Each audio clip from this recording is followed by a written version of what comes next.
in the sweltering summer heat. And I hope that you're getting ready to watch some UFC. Big card today. Hey Adam. Big card. Gilbert Melendez on the card too. I didn't notice that. Yeah, 145. I don't know how good that's going to turn out. I don't know much about his opponent. For 155. We'll see. I think. I don't like guys sucking weight to try and stay relevant. Will there be big upsets tonight? I don't know. I'd love to see Thiago Santos shock the world. Don't think it's going to happen. Holly, technical striker, I think she's got a better shot than Cyborg did. Well, I think she gets at least into the second or third round. Yeah, yeah. I was going to say, Nunes is probably going to take her head off. Well, we'll see. I'm excited about that. But most excited probably to watch Jan Blachowicz punch Luke Rockhold in the face. Luke Rockhold thinks he's going to run through Jan Blachowicz, talk down to him, said he was the only one he could fight. Let me tell you something right now. Jan's on a losing streak. He ain't losing tonight. He's going to fuck you up, Rockhold. That's where my money's at. I don't know where Vegas's odds are. I think a lot of Luke's problems were from sucking weight. I think they're mental. He's too busy. And some of that might be too. Yeah, he's too busy modeling. Listen, I know you guys don't tune in for the MMA news, but I figured we're doing the walk and talk. We're only a minute deep. What else are we talking about? Well, earlier today, we had Eric Jackman of Jackman and Jackman, or Jackman Radio, on to discuss Tulsi 2020. And he just was out there, I think it was on the 4th of July out in New Hampshire. It was either the 4th or the 5th, with her campaign. And she shocked the world at the debates. Tulsi Gabbard, they had a 2-night debater. She ended up being the #1 searched candidate the day after. And by all polls that were not rigged, she won. And she won convincingly. And the person that came in second, Elizabeth Warren, had less than 13%, while Gabbard had almost 40. So it wasn't even close in a debate with 10 people, and the next night with 10 more, where Pete Bootlicker, Buttigieg or whatever, was promoted and just praised by the establishment. Did he do a good job? He's pretty well spoken. He certainly, all right, come on. He certainly seems to be the establishment candidate, but who knows where we're going to be when we get down to the final 5. So we discussed Tulsi, we discussed Iran, we discussed Israel, now kind of weighing in, saying they're readying for military action in the Gulf on behalf of the United States. Really great conversation, about 45 minutes long. Make sure you check that out. And we began doing the deep dives into the Epstein files. That's right. A judge ordered over 2,000 pages of documents to be unsealed regarding the defamation suit of Virginia Giuffre Roberts and Epstein. All right. Well, I'll meet you up later then. All right? Yep, I'll see you at the house. At the house. Why don't you just meet me at the house? Sorry, my brother's in town for the fights. So I read just a small part of the Dershowitz testimony in regards to Epstein. It reveals a lot, even in that small part. It seems like, there's over 400 pages in his tape deposition alone. I intend to read all 400 plus pages. The excerpt I got to read was 27 pages long, and it revealed some pretty big things. What did it reveal? It revealed that Dershowitz has known Epstein since the late 90s by his own account, that he was introduced to Ghislaine Maxwell and Epstein at the same exact time by Lady Rothschild, in which he ended up on a plane with Epstein to Leslie Wexner's 59th birthday party. Leslie Wexner is the Victoria's Secret mogul. And that's just scratching the surface, guys. Dershowitz is a smart guy. He, when asked about Clinton's relationship with Epstein, kept trying to defer his knowledge, even though he damn well knew that they had a relationship even prior to Dershowitz being Epstein's lawyer, which he admitted to, by the way.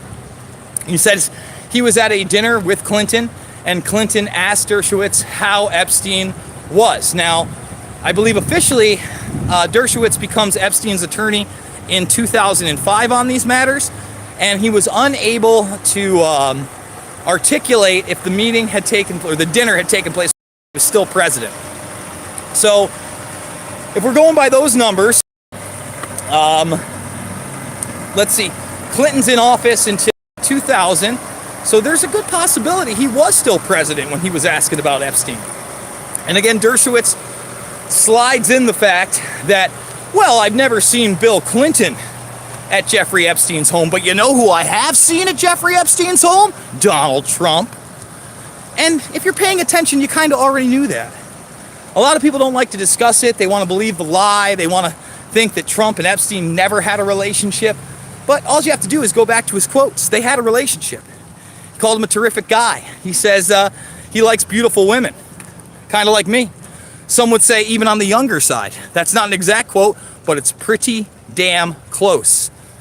He also, by Vanity Fair's account, had Epstein and Ghislaine Maxwell on his private jet. Now, another thing that is also revealed in Dershowitz's testimony that we just went over, and by the way, I encourage you to go check that deep dive out, because while I talk about it, you know what we do?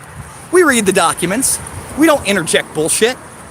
We go through and we say, this is exactly what he said. This is exactly what he's saying happened. So, with Trump and Epstein, him being there, I don't trust that Roger Stone said, oh, he went there once and saw underage girls and he left. It's nonsense. That's just ridiculous. However, does that mean that Donald Trump partook? No, it doesn't. But we also know that the flight logs, like I said, are extremely incomplete. So 2 other pilots are named, and it is alluded to that the one pilot where we do have the flight logs are completely incomplete. And this is, we're talking about the private jets. We don't even have the flight logs for his private helicopter, which I'm sure was used many a time. And, you know, we're going to do a deep dive on some of the other women. Sarah Kellen, Haley, I think it's Haley Robson. Who else? Natasha something or other. And there's another woman that's also named as a co-conspirator, all underlings of Epstein and Maxwell, according to the documents. Another person's name that I had never seen before, not necessarily, maybe not reported, but a guy named Ross Gow, I believe his name is.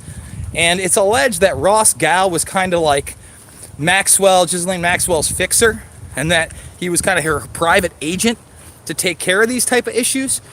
And remember, Maxwell, the daughter of Robert Maxwell, the publishing magnate, Mossad agent, the man who turned up drowned, in fact.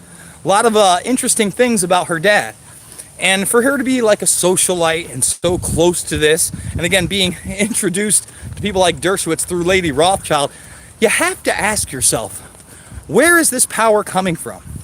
For instance, you know, Bradley Edwards, who beat Epstein in court for an undisclosed amount of money and had Epstein sign a statement basically saying that everything Edwards had done was legal and correct, even though he tried to get him disbarred.